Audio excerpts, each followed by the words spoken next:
welcome to Where We Cannot Trust Anybody. Jody Huizentrout was a Mason City, Iowa KMT news reporter. She went missing the morning of June 27, 1995. She had been running late for work that morning in the parking lot. You could tell that there was a struggle, but one question still remains: what happened to Jody Huizentrout? Jody Huizentrout was born June 5, 1968, in Long Prairie, Minnesota.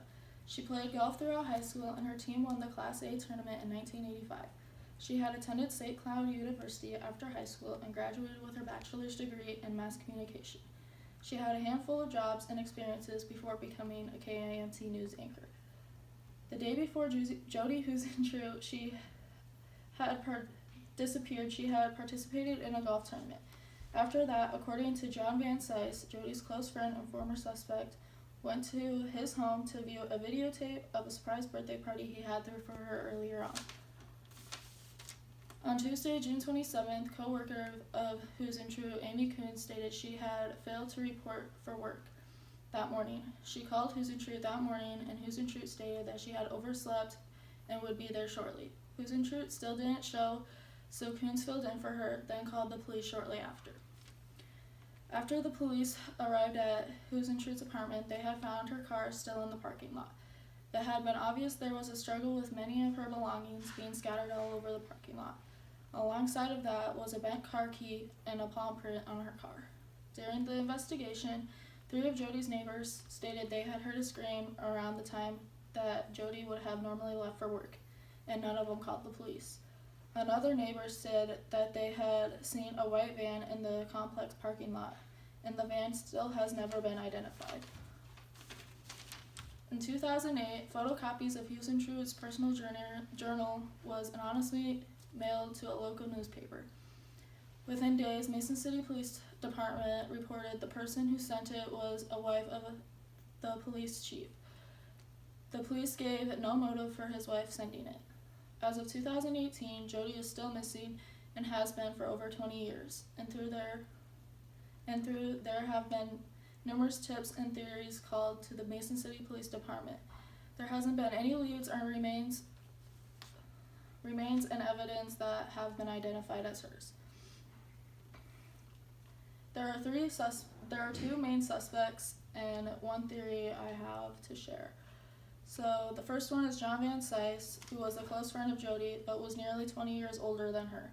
He also stated he was the last person to see her alive, as I stated up above. Van Cise and Jody spent a lot of time together before she had vanished. What is very chilling is Van Cise had named his boat after her. There have been rumors that Van Cise had seen Jody as more than a friend, and Jody didn't see him that way. That is why a lot think he is a suspect. Van Cise has never been cleared from not being a suspect in this case, but he did pass a polygraph test, but hasn't communicated about the case since he moved to Arizona. He had moved because of the community, and he no longer felt like it was a safe environment for him anymore. The next suspect is Tony Jackson. Tony Jackson was a serial rapist in Minnesota. He ended up moving to Mason City and only lived 2 blocks from the KIMT station at the time Jody had disappeared. Jackson had recently broke up with his girlfriend, who apparently looked similar to Jody. 5 days earlier, he had hosted a talk show at a college in Mason City. Jackson wasn't on the police's radar for a while until 1997, when he was arrested for 4 rapes in over 15 days in Minnesota. He has been serving a life sentence in prison for his rapes since then. In 1998, Jackson was ruled out as a possible suspect. He had done phone interviews and had denied he had abducted Jody or even had met her. The next theory I have to share is the Mason City Police Department.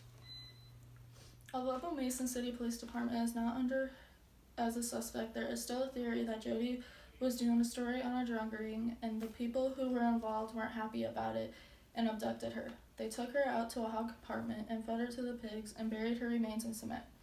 A former police officer was fired for accusing the Mason City Police Department to knowing something more or to being involved. There hasn't been anything on this since 2011.